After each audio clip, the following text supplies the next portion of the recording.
Hey, council members, I hope you like my shirt. I can't wait to see you on Thursday. I had to redo the video and put this part in, but let's go. What's going on, everybody? Soloyaker here, and we're going to start out right out the gate. Auditorpoolza. There are links to John Felix's email. You need to contact him. I'm going to give you some information about it. We've got numerous auditors coming. I've personally spoke to James Freeman. He possibly could be coming. And if James Freeman, if you're watching this, I hope you do. We do believe Long Island audit is coming. James Madison, John Felix, Eyes on the State, myself.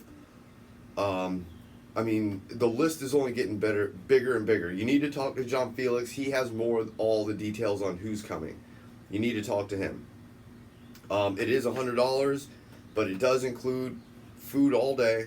There's a food cooking competition between me, John Felix, and Wright's Krispies. Wright's Krispies is going to be there as well. So the three of us, we're having a little cooking competition, so some of y'all might be judges for that. We have entertainment, we have music. What else? There's the food, drink, entertainment, meet and greet, and you're going to get, a lot of the auditors that are coming.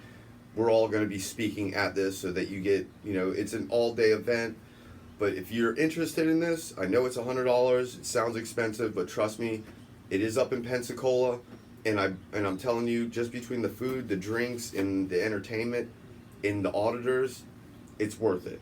So if you have the time, reach out to John Felix, or reach out to John Felix at johnfelix@gmail.com.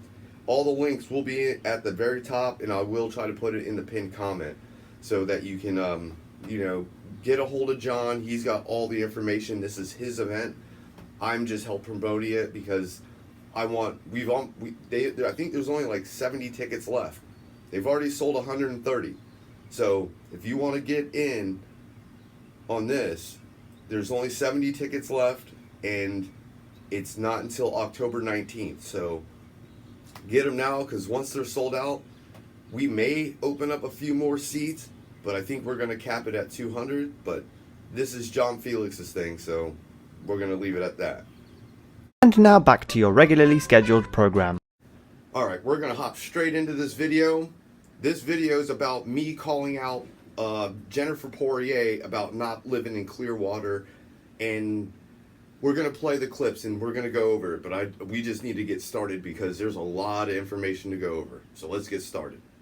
I'm sorry to say this, I'm actually not sorry to say this, but Ms. Poirier, I hear you own a condo because you said it yourself about the whole parking lot. You're like, oh, I live there. Mr. Harris, she said she lived there too. It is required that I disclose, we talked about this in our one-on-ones, that I do own a unit in this building.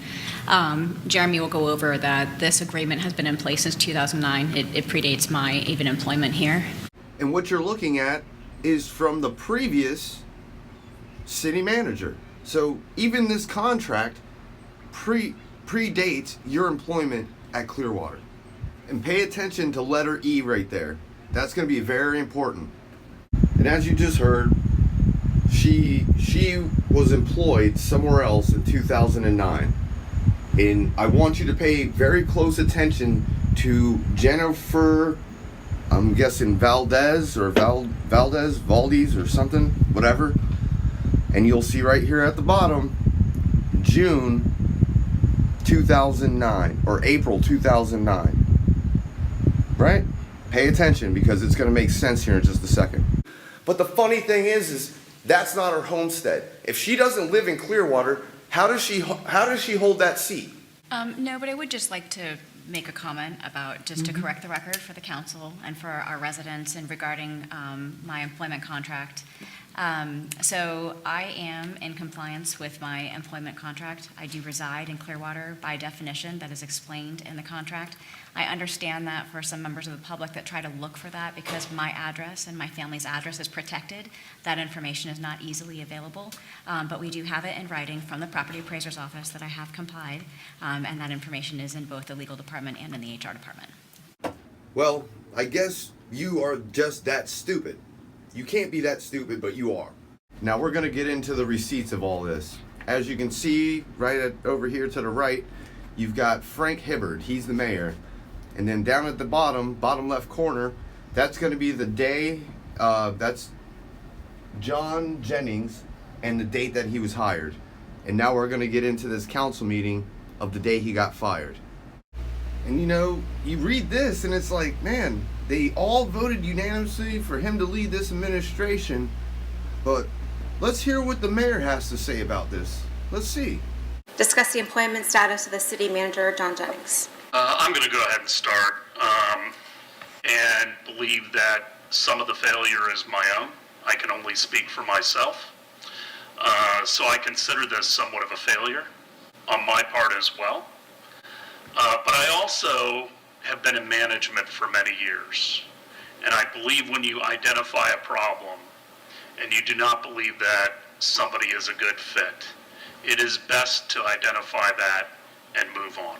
And it is not as though he has been here now for 13 months and done nothing. There are some very good things that he has done. And those are things that I hope will be carried on by the next city manager. And I think all of this council supports it. You know, this isn't personal. This is business. I don't really want to spend 6 of the last 14 months of my term, and I have announced I'm not running again, and people don't believe it, but... Oh, what is this? What? I would never think somebody would ever do this. And I don't ever quit anything. But it's been more and more obvious to me that as much as I love the city and as much as I want to stick around, I simply am not the right person to be here anymore. I wish you all the best. Thank you for all you've been to me. So I'm hoping a lot of this makes sense, and as you can probably see somewhere up over here, after they fired this guy, Poirier went from she was an HR director for Clearwater. That's where she started. Then she got put into an assistant manager, and like 2 months after that, after they fired this guy, she got put into this position. So right around the same time, that's when her friggin' contract got completely changed from the John Jennings. And the way they changed it is complete. I can't believe that they actually did it. And the reason I'm playing this is so that you understand where where his contract was. And I'm going to play this right now. I'm just going to point out just one line, and then we're going to jump into Poirier. And as you can see right here at the very, right there at letter E, employees shall establish and maintain residency within the city within 1 year of employment. We're going to show you Poirier's. And as you can see, she was hired on 4/10/23 by Brian Unks Sr., and this is going to be her employee agreement. And we're going to break this down and see how she slid through the cracks. And we're going to hop into letter C here. The parties recognize that the employee's spouse, the husband, is not a party to this agreement, nor is the employee's spouse required by law or the city charter to relocate to the city. So that's where she basically gets to claim the homestead that she's living. So let's see where she lives. Obviously, I'm not going to dox her, but if you look up on the property appraiser, she lives in a golf course right there, got a nice pool, all that good stuff, right? And let's check out the other property she owns. And don't forget, Jennifer Poirrier's maiden name was Valdez at one point.